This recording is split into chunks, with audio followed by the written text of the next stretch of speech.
आदाब। दो रुख में आपका इस्तकबाल करते हैं। मैं हूं आपके साथ सना वारिस। आज दो रुख में बात बहुत कम बोलने वाले साबिक वजीर आजम मनमोहन सिंह के बोल की। साबिक वजीर आजम मनमोहन सिंह ने कल मोदी हुकूमत पर निशाना साधा। अपने इस खिताब में मनमोहन सिंह ने कहा कि मोदी हुकूमत हर महाज पर नाकाम रही है। ये पूरा खिताब पंजाबी जबान में था। पंजाब में 20 फरवरी को चुनाव भी हैं। जी हाँ, वही पंजाब जहां के किसान दिल्ली की सरहद पर महीनों डटे थे। एक्स पीएम ने अपनी 10 साला हुकूमत का मुआजना मौजूदा मोदी सरकार से भी किया और कहा कि मैंने बोलने से ज्यादा काम पर तवज्जो दी। इतना ही नहीं, उन्होंने कहा कि हुकूमत को इक्तिसादी पॉलिसी की समझ नहीं है। अमीर और गरीब हो रहा है, जिस पर निर्मला सीतारमन ने यह कहते हुए पलटवार किया कि साबिक पीएम को भारत को कमजोर बनाने और शदीद महंगाई के लिए याद किया जाता है। वहीं मनमोहन सिंह ने कहा कि हुकूमत की खारजा पॉलिसी भी नाकाम है। मनमोहन सिंह ने इस ताल्लुक से चीन का हवाला भी दिया। मनमोहन सिंह ने मजीद कहा कि महंगाई और बेरोजगारी से अवाम परेशान हैं। वैसे भले ही अवाम को खारजा पॉलिसी और इक्तिसादी पॉलिसी की समझ ना हो, लेकिन महंगाई और बेरोजगारी से उनका वास्ता तो है ही। ये दोनों अवाम को हर जगह पर मिल ही जाते हैं। वैसे महंगाई और बेरोजगारी से मुलाकात के लिए किसी मकाम पर जाने की भी जरूरत नहीं, घर बैठे जेब टटोलिए एहसास हो जाएगा। बहरहाल, साबिक वजीर आजम मनमोहन सिंह ने पीएम की सिक्योरिटी के मुद्दे पर पंजाब में हुई सियासत का भी जिक्र किया। इन्होंने कहा कि बीजेपी ने पंजाब के वजीर आला, पंजाब के अवाम और पंजाबियत को बदनाम करने की कोशिश की। आज इसी मौजू पर जानेंगे दो सियासी पार्टियों से उनका रुख। प्रोग्राम दो रुख में सबसे पहले दो खास मेहमानों का तारुफ करा दें। अतुल नौधे पाटिल साहब, जो कि स्पोक्स पर्सन है कांग्रेस के, हमारे दरमियान मौजूद हैं। आपका इस्तकबाल करते हैं खास प्रोग्राम का हिस्सा बनने के लिए। साथ ही साथ वसीम राजा साहब, स्पोक्स पर्सन है भारतीय जनता पार्टी से, हमारे दरमियान मौजूद हैं। आपका भी इस्तकबाल करते हैं। प्रोग्राम की शुरुआत करें, सवाल जवाब का सिलसिला शुरू करें। उससे पहले हम ये चाहते हैं कि कल साबिक पीएम ने यानी मनमोहन सिंह ने अपने खिताब में लंबा इनका खिताब था, लेकिन उस खिताब से कुछ हिस्से हमने निकाले हैं ताकि नाज़रीन को भी ये जान लेना ज़रूरी है कि कल क्या उन्होंने किया था, जिसके बाद आज हम लोगों को बहस करने की ज़रूरत पड़ रही है। सबसे पहले साबिक पीएम का वो बयान जो उन्होंने कल अपने खिताब के दौरान किया था। कोरोना दे दौर में केंद्र सरकार ਦੀਆਂ ਕੋਝੀਆਂ ਨੀਤੀਆਂ ਕਾਰਨ ਜਿੱਥੇ ਇੱਕ ਪਾਸੇ ਲੋਕ ਡਿੱਗ ਰਹੀ ਆਰਥਿਕਤਾ, ਵੱਧਦੀ ਮਹਿੰਗਾਈ ਅਤੇ ਬੇਰੁਜ਼ਗਾਰੀ ਤੋਂ ਪਰੇਸ਼ਾਨ ਹਨ, ਦੂਜੇ ਪਾਸੇ ਸਾਡੇ ਅੱਜ ਦੇ ਹਾਕਮ 7.5 ਸਾਲ ਸਰਕਾਰ ਚਲਾਉਣ ਦੇ ਬਾਅਦ ਵੀ ਆਪਣੀ ਗਲਤੀਆਂ ਨੂੰ ਮੰਨ ਕੇ ਉਹਨਾਂ ਵਿੱਚ ਸੁਧਾਰ ਕਰਨ ਦੀ ਬਜਾਏ ਲੋਕਾਂ ਦੀਆਂ ਸਮੱਸਿਆਵਾਂ ਲਈ ਆਪਣੇ ਪਹਿਲੇ ਪ੍ਰਧਾਨ ਮੰਤਰੀ ਪੰਡਿਤ ਜਵਾਹਰ ਲਾਲ ਨਹਿਰੂ ਨੂੰ ਜ਼ਿੰਮੇਦਾਰ ਠਹਿਰਾਉਣ ਵਿੱਚ ਲੱਗੇ ਹਨ। ਮੈਂ ਸਪਸ਼ਟ ਤੌਰ ਤੇ ਮੰਨਦਾ ਹਾਂ ਕਿ ਪ੍ਰਧਾਨ ਮੰਤਰੀ ਦੇ ਅਹੁਦੇ ਦੀ ਇੱਕ ਖਾਸ ਮਹੱਤਤਾ ਹੁੰਦੀ ਹੈ ਅਤੇ ਇਤਿਹਾਸ ਤੇ देश दोष लगा के अपने गुनाह घट नहीं हो सकते। प्रधानमंत्री के तौर पे 8-10 साल काम करते हुए मैं खुद ज़्यादा बोलने की बजाय अपने कम दे बोलने नूं तरजीह दी। बयान थे जो आपने सुने मनमोहन सिंह के, जो कि साबिक वजीर आजम थे। इन्होंने मोदी सरकार पर निशाना साधा। बातचीत की शुरुआत करते हैं। अतुल नौधे साहब, मैं आपके पास आऊंगी। चूंकि अब साबिक पीएम मनमोहन सिंह को कहा जाता रहा है और उन्होंने खुद ये एतराफ़ किया कि वो कम बोलते हैं, भले ही काम के जरिए वो बोलना ज़्यादा पसंद करते रहे अपने दौरे इक़्तिदार में। मौजूदा वक्त में सवाल ये उठता है कि ऐसा नहीं कि मोदी सरकार पर कांग्रेस पार्टी अभी हमलावर है, शुरू से ही हमलावर नजर आए, लेकिन बारहा ये देखा गया, बाज़ दफ़ा ये देखा गया कि मनमोहन सिंह ने ऐसे हमले बहुत कम किए हैं। उनकी तादाद अगर आप गिनेंगे तो ज़्यादा नहीं है। अभी चूंकि पंजाब में इलेक्शन है तो ये तमाम जो सियासी माहिरीन हैं ये कहीं ना कहीं पंजाब के अवाम को अपनी जानिब राग़िब करने की एक ट्रिक के तौर पर इसे देख रहे हैं। क्या आपको नहीं लगता कि कांग्रेस ने ये बयान उससे पहले ही जारी कर देना चाहिए था? अभी पंजाब इलेक्शन होने वाले हैं, उससे जस्ट 1 या 2 दिन पहले, 2 या 3 दिन पहले जब किसी एक्स पीएम का इस तरह का खिताब हो तो उसके माने तो यही निकाले जाएंगे। ऐसा है Sana ji, why should have Modi ji all the fun? Modi ji रोज बोलते हैं, झूठ बोलते हैं, भ्रांतियां फैलाते हैं अवाम में। एक दिन सच बोलने से तो बात तो चुभेगी ना। उन्होंने कहा था 2013 में, जो भविष्यवाणी की थी कि making Modi ji prime minister of India would prove disastrous, बहुत खतरनाक साबित होगा ये। तो ये खतरनाक साबित हुआ है। उन्होंने पार्लियामेंट में नोटबंदी के बाद में जो बात कही थी कि अवाम को बहुत तकलीफें सहन करनी पड़ेगी, और ये ऑर्गेनाइज प्लंडर बाय गवर्नमेंट कहा था, लूट कहा था इसे सरकारी, वो भी साबित हो गया।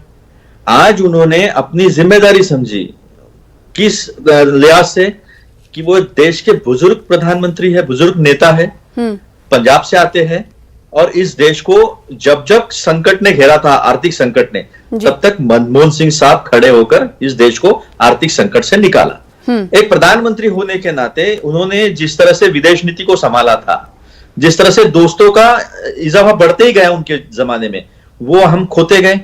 आज चाइना हमारे सरजमी पर 1 साल से है। आज बेरोजगारी बेताशा बढ़ी हुई है, जहां वहां आपको बेरोजगारी दिखाई देगी।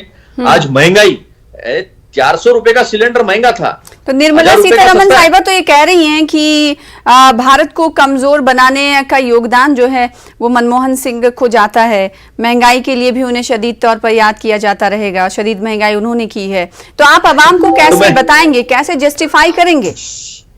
सना जी, $111 पर बैरल क्रूड ऑयल था जी, तो 72 रुपए पेट्रोल और 58 रुपए डीजल का दाम था। इसके लिए अगर जाना जाता है तो बहुत अच्छी बात है। यहां तो $18 तक नीचे आया था, और इन्होंने जो टैक्स पे टैक्स लगाया और महंगा किया, 110 रुपए तक पेट्रोल और 100 रुपए तक डीजल, इस देश को जब दुनिया में सस्ता था तब दिखाया। 3 रुपया 48 पैसा डीजल पर टैक्स था, एक्साइज, और 9 रुपया 56 पैसा डीजल पेट्रोल पर था। इन्होंने 32 रुपया 90 पैसे और 31 रुपया 80 पैसे 82 पैसे तक आवाम को दिखा दिया। 400 रुपए का सिलेंडर था, 370 रुपए 400 रुपया। तब सिलेंडरिला सारी आती थी और बताती थी कि ये कितना महंगाई हो गया है। आज 1000 रुपया टच हो गया है।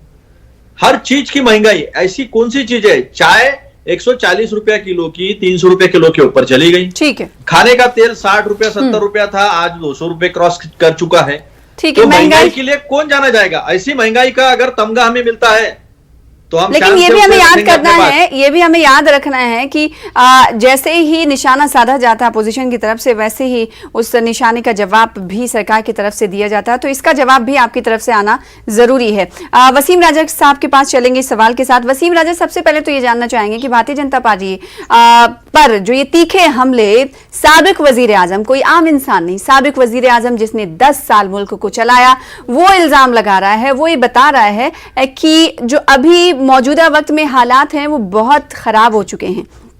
ऐसे में अवाम में तो मैसेज जाता है ना कि सरकार, उस सरकार ने क्या काम किया था और इस सरकार ने क्या काम किया। देखिए सना जी, सबसे पहले तो बेचारे मनमोहन सिंह जी, मैं ये कहूंगा वो बेचारे ही हैं, बेचारे बहुत शरीफ आदमी है, शरीफ नेकदिल इंसान है, लेकिन कांग्रेस ने हमेशा ही उन्हें इस्तेमाल किया। उनकी जो सालियत है, जो सहलियत है उनकी, उसको बदनाम करने का काम किया। 10 साल जब प्रधानमंत्री मनमोहन सिंह थे, उस वक्त तो उनका पंजाब के रूप में, पंजाबी के रूप में कोई योगदान नहीं रहा। एज ए सिख उनका कोई योगदान नहीं रहा। आज जब पंजाब में चुनाव होने हैं, 2 दिन बाद वोटिंग है, तो उनका खिताब होता है पंजाबी में, और वो बहुत सारी चर्चाएं करते हैं, बहुत सारी बातें करते हैं। शायद मनमोहन सिंह जी ने अपनी चुप्पी जो है, 10 साल के जब उनका कार्यकाल था, अपनी चुप्पी तोड़ के एक कठपुतली प्रधानमंत्री के तौर पे काम ना किया होता, एक सरदारों वाला काम किया होता। जैसे कि सरदार एक जाने जाते हैं कि वही सरदारी अपनी कभी नहीं छोड़ सकता, लेकिन एक ऐसे प्रधानमंत्री बने जिनका नाम तो सरदार मनमोहन सिंह था, लेकिन उन्होंने सरदारी नहीं दिखाई।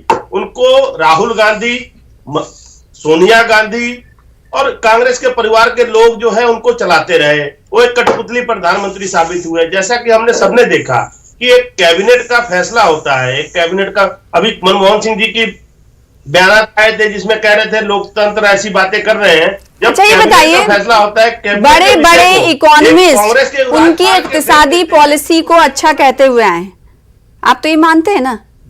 बहुत बड़े इकोनॉमिस्ट के तौर पर भी साबिक पीएम समझे जाते रहे हैं। तो अभी जो इकोनॉमिकल कंडीशन है मुल्क में उसे वो समझते हैं, तभी तो वो बोल रहे हैं ना। तो आप उनको पपेट कह रहे हैं। देखिए सना जी, 10 साल पहले की हम बात करें, जब वो प्रधानमंत्री थे, नो डाउट पूरा देश हम भी मानते हैं कि मनमोहन सिंह एक इकोनॉमिस्ट है, एक अर्थशास्त्री है, लेकिन एक अर्थशास्त्री के रूप में, एक इकोनॉमिस्ट के रूप में हमें प्रधानमंत्री के रूप में वो मिले, लेकिन उन्होंने देश की आर्थिक दशा बिगाड़ दी।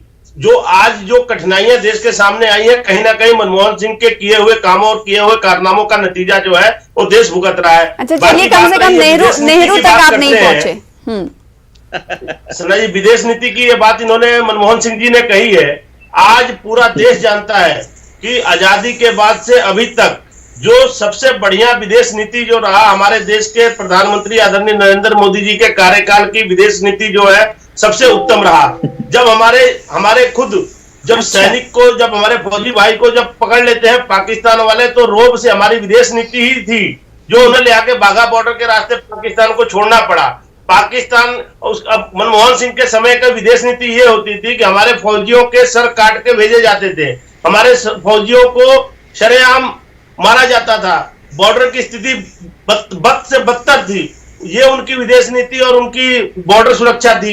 तो कहने का मतलब ये है कि कहीं ना कहीं जो मोदी जी का कार्यकाल है वो बहुत बेहतर जा रहा है, और मनमोहन सिंह जी को फिर कांग्रेस ने पंजाब के चुनाव में प्रयोग करने के लिए, उपयोग करने के लिए आज कल की ये बयान फिर दिलवाया गया है। उनके अपने बयान नहीं, कांग्रेस के प्रवक्ता के तौर पे बोल रहे हो।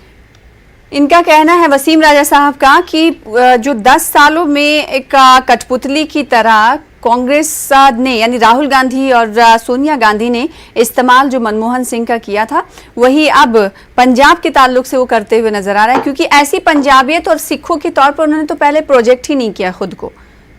मैंने जो पहले सवाल किया था उसी से जुड़ा हुआ इनका सवाल भी है कि क्या आखिर क्यों ना समझे लोग कि इस मौके पर अगर वो खुद पंजाबी में भी उन्होंने जो भाषण दिया है, खिताब दिया, वो पंजाबी जबान में, तो मैसेज तो जाता है। ऐसा है सना जी, आप जब बात करती है तो बराबर उर्दू जो है वो झलकती है, तो मातृभाषा जो है, मदर टंग जो है वो आ जाती है।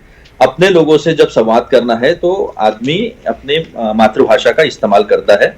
अपनी माँ को सम्मान देना अगर गलत है, ये बात ना तो मैं वारिस जी आप बात कर रहे थे, ना उनकी मदरलैंड की याद आई। आप जब बात कर रहे थे वारिस जी आप बात कर रहे थे, ये बदतमीजी है, ये बदतमीजी है वसीम साहब, ये बदतमीजी है। मैं बात कर रहा हूँ, आप बात कर रहे थे, मैंने एक भी बात नहीं की, मैंने सब सुन लिया। आप बहुत अपमान कर रहे थे उस इंसान का, जिस इंसान ने जब दुनिया मंदी में थी तब इस देश को मंदी में जाने नहीं दिया। आप उस इंसान का बदनाम कर रहे जो 10 साल इस देश के प्रधानमंत्री थे। आप उस प्रधानमंत्री का, आप उस इंसान का अपमान कर रहे हो जिसने हर वक्त देश के कठिन प्रसंग में पूरी ताकत से इस देश की मदद की, इस देश के लिए खड़े रहे। आप उस इंसान का, आप उस प्रधानमंत्री का अपमान कर रहे हैं जिसे ओबामा ने कहा था G20 के समिट में 2008 में, जब मंदी से झुलस रही थी पूरी दुनिया, कि when Manmohan Singh speaks world lessons. ये जो तमगा है ना, ये पूरे दुनिया ने दिया था और पूरी दुनिया आज भी उनको मानती है, हम भी मानते हैं, और वो हरदम अपने आप को भारतीयत्व के नाम से ही पेश करते आए हैं। अब वारिस जी, मैं ये नहीं कहूंगा, वसीम नाम उनका, माइनॉरिटीज, वसीम जी, जो माइनॉरिटीज को डर दिखाया जा रहा है इस देश में पहली बार लोगों को धर्म के नाम पे पहचान देने की कोशिश की जा रही है, उस पर आप बोलेंगे ही नहीं तो मैं आपको कठपुतली कह सकता हूं, लेकिन मैं ये करूंगा नहीं, क्योंकि मैं नहीं चाहता कि मेरे देश की एकता और अखंडता को कोई ठेस पहुंचे और कोई व्यक्ति किसी धर्म के नाम से पहचाना जाए। इसलिए मैं नहीं कहूंगा, ये बदतमीजी मैं नहीं करूंगा, क्योंकि मैं कांग्रेस का इंसान हूं, मैं कांग्रेस की विचारधारा को जानता हूं। आप क्या बात कर रहे? आप प्रधानमंत्री मनमोहन सिंह साहब के बारे में ऐसी बात कर रहे? आपके पार्टी ने किसानों को पाकिस्तानी कहा, खालिस्तानी कहा, चाइना से आए हुए लोग कहा, मवाली कहा। जो इंसान इस सरकार को सवाल पूछते हैं, उसे देशद्रोही का करार देते हो आप। आपकी फितरत रही है, आपके सरकार की फितरत रही है, क्योंकि आपके पास कामयाबी के नाम पर कुछ नहीं है। इस देश के आपके पास कामयाबी के नाम पर कुछ है ही नहीं कि आप उसे गिनवा सके। ऐसे शब्दों का प्रयोग ना करें। प्रधानमंत्री नरेंद्र मोदी एक बार सीना 56 इंच का सीना दिखा के मैंने कितना 2 करोड़ रोजगार दिया, मैंने 15 लाख रुपए वापस लाया, काला धन मैंने कर दिया, जो कुछ नहीं है। खुद से एक पीन मारी चाइना ने और खुद से चाइना का चैन नहीं निकालता प्रधानमंत्री। ये प्रधानमंत्री ने जो इसका नाम डुबाया दुनिया में, आज तक किसने नहीं किया है। ये प्रधानमंत्री लोगों को एक सेकंड अतुल साहब, एक सेकंड, आपका जवाब हो गया। एक सेकंड अतुल साहब, एक सेकंड देश को बांटने में लगे। वसीम राजा साहब, वसीम राजा साहब, एक राजा सेकंड साहब, अगर जिगर है ना आप में तो बात कीजिए। जिस तरह से माइनॉरिटीज को इस देश में डराया धमकाया जा रहा है, बात कीजिए। धर्म के नाम पे लोगों को पहचान दी जा रही है। वसीम राजा साहब, कांग्रेस का ये इल्जाम है आप पर कि आपको कोई मुद्दा नहीं मिल रहा है, यानी भारतीय जनता पार्टी को, मरकजी सरकार को कोई मुद्दा नहीं मिल रहा है, मुद्दा कोई नहीं मिल रहा है, तो वो लोगों को बांट कर सियासत करना चाहती है ताकि उन्हें फायदा हो। मेजोरिटेरियन को आप, जो मेजोरिटी है उन्हें आप इकट्ठा रखना चाहते हैं माइनॉरिटी से डराकर, ये कांग्रेस का इल्जाम है। सना जी, जिन्होंने आज आखिर ऐसा क्या करती है मरकजी सरकार जो ऐसे इल्जाम हर तरफ से आप पर लगते रहते हैं? जी सना जी, मैं ये कह रहा हूं, जो लोग आज तक फूट डालो और राज करो की नीति अपनाते रहे हैं उनको यही दिखेगा। आज कांग्रेस के पास कोई देश में मुद्दा नहीं है, ये लोग मुद्दा विहीन है। और एक बात मैं कहता हूं, इन्होंने अपने तीर का तरकस आखिरी तीर जो है, कल मनमोहन सिंह जी का बयान दिलवाया, पंजाब को जीतने के लिए पंजाब के चुनाव में उनका प्रयोग किया।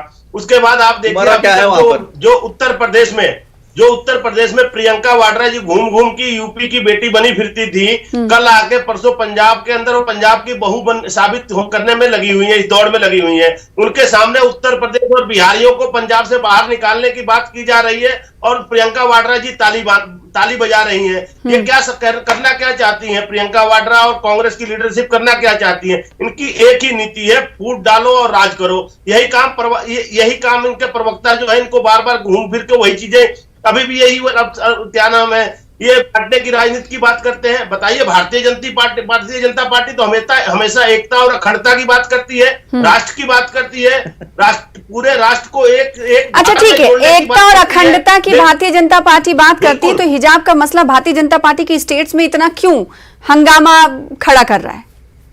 देखिए, कोई भारतीय क्योंकि वो तो एकता और अखंडता की बात है ना। बिल्कुल हाँ, तो जिसका जो चॉइस है वो करेगा। जनता मैं वही कह रहा हूं ना, तो आपकी सरकार क्या कर रही है? ये चुनाव के समय में ये कांग्रेस का प्रोपेगेंडा है। ऐसे इश्यूज जो है चुनाव के समय, कहाँ चुनाव है? चुनाव कहाँ? कर्नाटक में चुनाव है क्या? कर्नाटक में किसकी सरकार है? कर्नाटक में किसकी सरकार है? उत्तर प्रदेश में चुनाव है। उत्तर प्रदेश के चुनाव को देखते हुए ऐसे मसलों को लेके आया जा रहा है। पंजाब में चुनाव आता है तो मनमोहन सिंह जी की जुबान खुलती है। तो भारतीय जनता पार्टी के लीडरों को हिजाब का मुद्दा फिर इंतखाबी तशहीर में नहीं इस्तेमाल करना चाहिए। तो बीजेपी के लीडर तो कर रहे हैं। आप कह रहे हो ना कि वो पॉलिटिकल माइलेज लेने के लिए यूपी के इलेक्शन में इसलिए उस मुद्दे को उछाल रहे हैं, तो आपकी पार्टियों की तरफ से तो नहीं करना चाहिए ना, आपके पार्टी लीडर्स की तरफ से तो इस मुद्दे को हवा नहीं देनी चाहिए। तो आप कम से कम एक एग्जाम्पल सेट करें ना। देखिए, भारतीय जनता पार्टी कभी भी बांटने की बात नहीं करती, कभी भी बांटने के और बंटवारे की बात नहीं करती, जात धर्म पे राजनीति नहीं करती। हम राष्ट्र की बात करते हैं, राष्ट्रवाद की बात क्यों हंस क्यों रहे अतुल साहब? आप हंस रहे हैं। भारतीय जनता पार्टी जब पुरजोर तरीके से ये कह रही है कि वो बांटने की राजनीति नहीं करते, भेदभाव की राजनीति नहीं करते, जात पात की राजनीति नहीं करते, तो आप मुस्कुरा रहे हैं क्यों? ऐसा है, एक सेकंड वसीम साहब, अब आपने बोल लिया ना, काफी वक्त दिया आपको, इनका वक्त है। अतुल साहब, है कि झूठों के सरगना और उनके सारे सिपाही, मैं अभी वारिस साहब को बहुत जगह पकड़ सकता हूं, लेकिन मैं ऐसा करूंगा नहीं क्योंकि मेरी सीख नहीं है वो।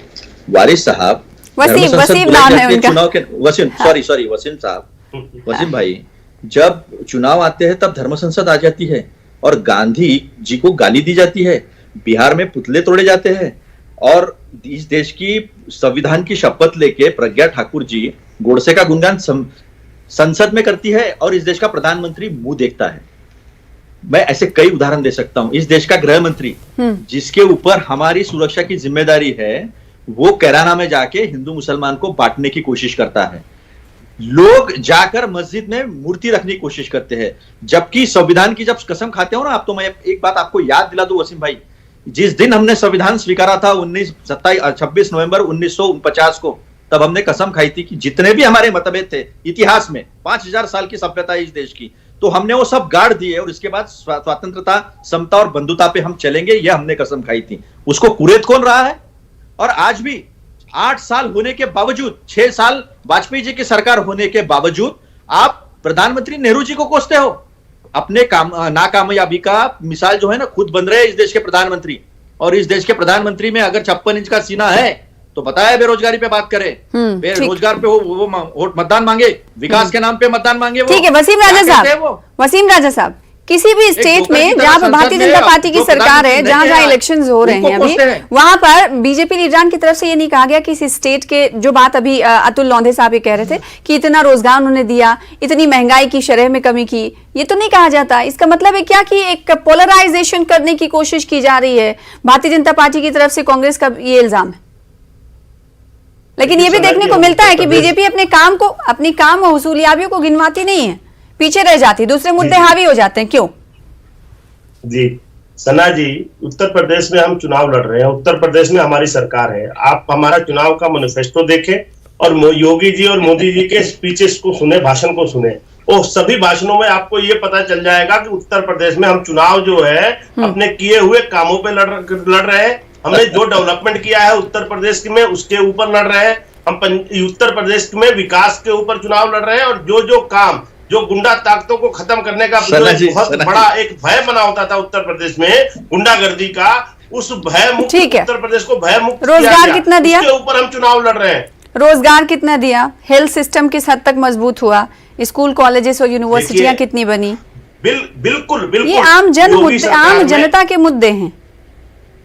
देखिए उत्तर प्रदेश की सरकार ने बहुत सारे युवाओं को रोजगार देने के बहुत सारे आंकड़े बता दीजिए ना, काम खत्म। एक क्षेत्र में नहीं, हर अलग अलग विभागों में, पुलिस में भी भर्तियां की गई, रेलवे में भर्ती हुई है, कितने विभाग देख सकते हैं। कोई ऐसा विभाग नहीं है जिसमें यूपी सरकार में भर्ती ना हुआ हो और युवाओं को रोजगार ना दिया गया हो। उसके साथ साथ फिर भी लखनऊ की सड़कों पर पुलिस डंडे की मार खाते हुए युवा देखे गए। देखिए एक बात मैं स्पष्ट करता हूं, अभी तक की जितनी भी सरकारें रही हो उत्तर प्रदेश में, उस दौरान जितनी भी नौकरियां दी गई हैं उससे 2-3 गुना ज्यादा नौकरियां यूपी तो आंकड़े क्यों नहीं बता रहे सर? में दी गई है। वसीम राजा साहब, आंकड़ों में क्यों नहीं बता रहे हैं आप?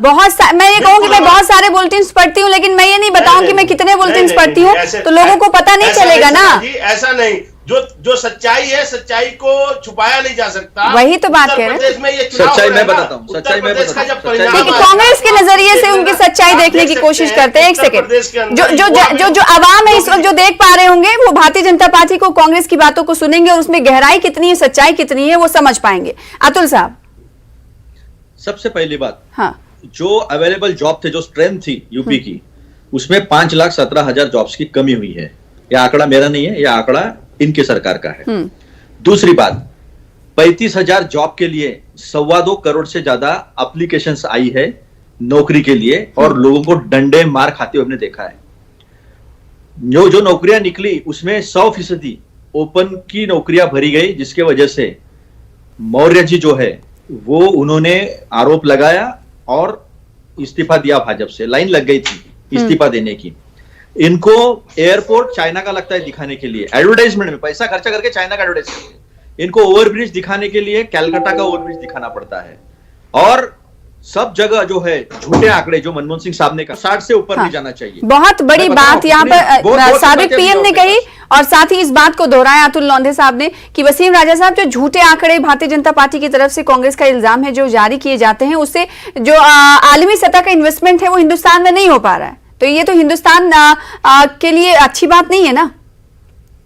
देखिए सना जी, हाँ, मनमोहन जल्दी से आपका जवाब। बोल रहे हैं, ये तो मनमोहन सिंह जी क्या बोल रहे हैं, ये पहले तो बोले नहीं। मैं तो कह तो रहा हूँ कि चुनाव का समय है, तो जो बोला वो गलत बोला है क्या? बना बनाया एक एजेंडा ले आके उनके सामने कह दिया बेचारे मनमोहन सिंह से कि आप बोल दीजिए, उन्होंने पढ़ के बोल दिया। तो ये मनमोहन सिंह जी के कहने से सारी चीजें सच्ची नहीं हो जाती। मनमोहन सिंह सच्चाई का प्रतीक नहीं है अकेले कि मनमोहन सिंह के मुंह से जुबान से जो निकला वही सत्य है। ये कांग्रेस का प्रवक्ता बताए तो सही, पंजाब में हर घर नौकरी। मनमोहन सिंह पहले क्या थे ये भी नहीं देखना चाहिए क्या? पंजाब में वसीम राजा साहब, पंजाब में इनकी किस ओहदे पर थे मनमोहन सिंह साहब, कितने लोगों को वो नहीं देखना चाहिए क्या? पंजाब में कितना, जैसे आप ले रहे हैं ना कि मनमोहन सिंह को सच्चाई का प्रतीक नहीं मानना चाहिए, वैसे क्या जनता ये समझ रही होगी कि मनमोहन सिंह जो कह रहे हैं बात वो सही है या नहीं सही? क्योंकि वो एक्स-पीएम रह चुके हैं, तो अपने तजुर्बे के ताल्लुक से हो सकता है बहुत सारी बात उन्होंने सही भी कही हो, तो ये भी तो पैगाम लोगों में जा रहा होगा ना। ये कई सवाल हैं जो उठ रहे हैं जिसका जवाब आपकी तरफ से नहीं आ पाया। अतुल लोंधे साहब आपका शुक्रिया, साथ ही वसीम राजा साहब आपका भी बहुत शुक्रिया। जो लोग इस डिबेट को देख रहे हैं वो समझ पाए होंगे कि उनकी रियासत में कितना काम हुआ, बेरोजगारी और महंगाई की शरह में वो कहां पर खड़े हुए हैं और उनकी जेब कितनी बोझ वाली दिखाई दे रही। बहुत शुक्रिया आप दोनों खास मेहमानों का। फिलहाल इसी के साथ मुझे दीजिए इजाजत, फिर होंगे अगले मुद्दे के साथ हाजिर। तब तक के लिए देखते रहिए न्यूज़ 18 उर्दू। आदाब।